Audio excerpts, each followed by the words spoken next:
तम जन्म जयंती आम पालन करूँ। आम हॉस्पिटल जाइकी फल बंटन करूँ।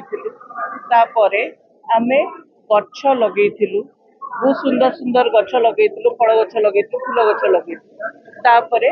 रक्तदान शिविर ये आयोजित होती जो अनेक लोक माने रक्तदान करेंगे।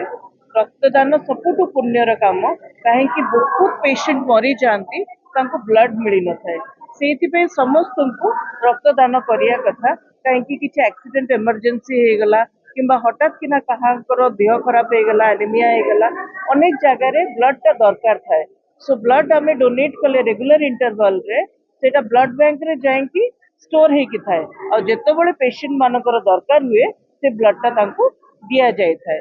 एटा प्राय मान्यता अच्छी कि ब्लड देले काले देह खराब हो आखि खराब हो एमती किसी भी हो न था।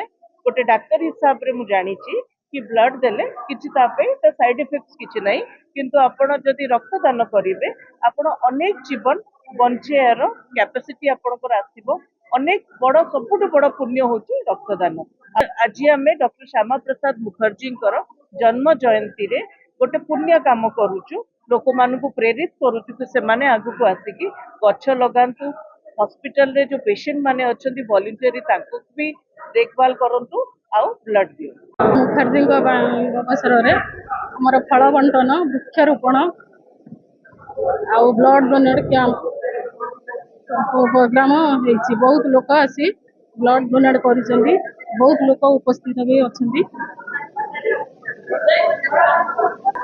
लोक मान उत्साहित करा लोक मान बहुत जीवन बंचा जीव ब्लड डोनेट कले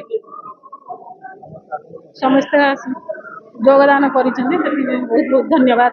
यहाँ गोटे महत्वपूर्ण कार्य सेवा सप्ताह चली डॉक्टर श्यामा प्रसाद मुखर्जी जी भारतीय जनता पार्टी जनसंघर प्रतिष्ठाता थे जनसंघर जहाँ आदर्श और विचारधारा को लेकिन आज बीजेपी सारा विश्व रे एक नंबर पार्टी रे पहुंची आज पवित्र जन्म जयंती से अवसर रे आज आम सका 9 घटिका समय रोगी मान फल बंटन कलु। गोटे इंटर गाँ अच्छी आमर भूईवर्ती पंचायत रे आपणकर सेठी वृक्षारोपण कलु गरीपुर प्राथमिक विद्यालय एवं 200 यूनिट ब्लॉक टार्गेट रे एठी ब्लड डोनेशन कैंप होउची।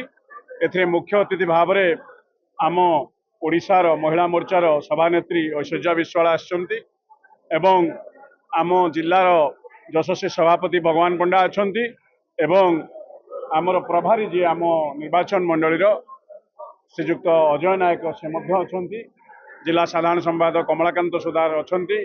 ये कार्यक्रम और जो आर्थिक व्यय बराद अच्छी ये सब कथा स्वागतिका पल्लई सौजन्य जी आम महिला मोर्चार नेत्री बाबा अखंड मंडल होची। तेणु ये भव्य और दिव्य कार्यक्रम समस्त को धन्यवाद।